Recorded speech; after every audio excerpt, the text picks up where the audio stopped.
Okay, so we're going to do our back stitch. Back stitch, so much fun. And we're gonna do our waist yarn to the top, which we would cut that knot off only when we're done and we've completely finished our piece. We would cut that off, and that helps keep the bulk off the back, and it alleviates that, especially if you have a really thin fabric, much thinner than say Ida cloth, and you don't want bumps and lumps. Okay, so a back stitch begins just like the, just the running stitch. It begins that way, where you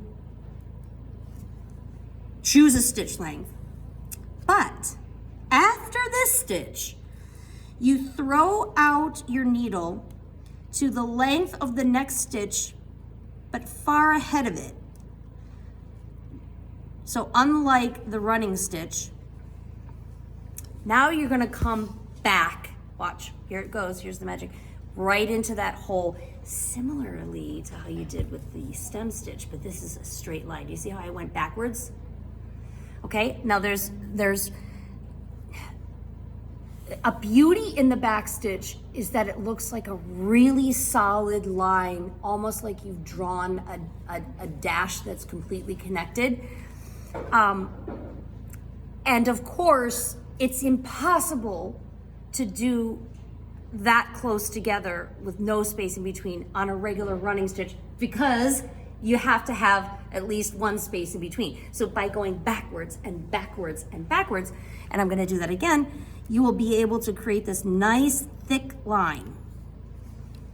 So backwards again and into the hole, and this is very easy, and you could do this like in your sleep. Again, adjusting the length of the stitch, no big deal.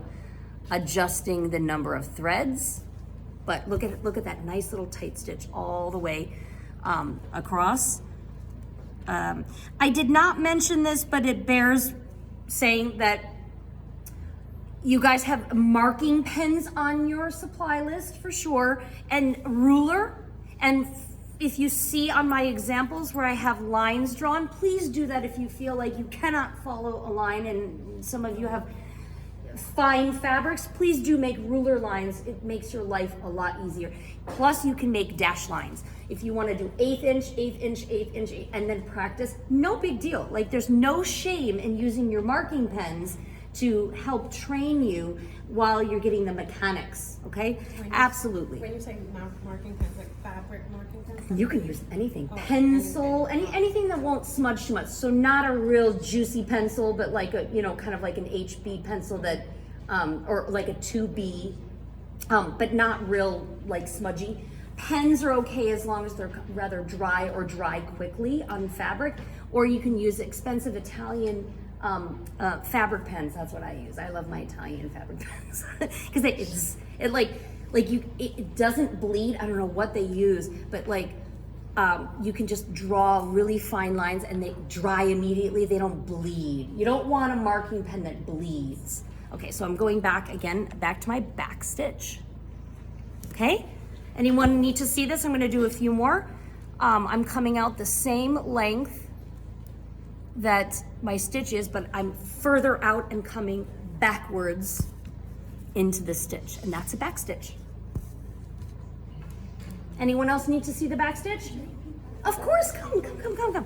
So the first stitch was just a regular running stitch, but then say that's your first stitch. Then the second one, you come out the length of the stitch, the intended stitch length, but you come backwards into that hole. From where it Yeah. popped out from. Exactly. Okay, cool. Okay, anyone else? Don't be shy. Okay, that's it for the back stitch.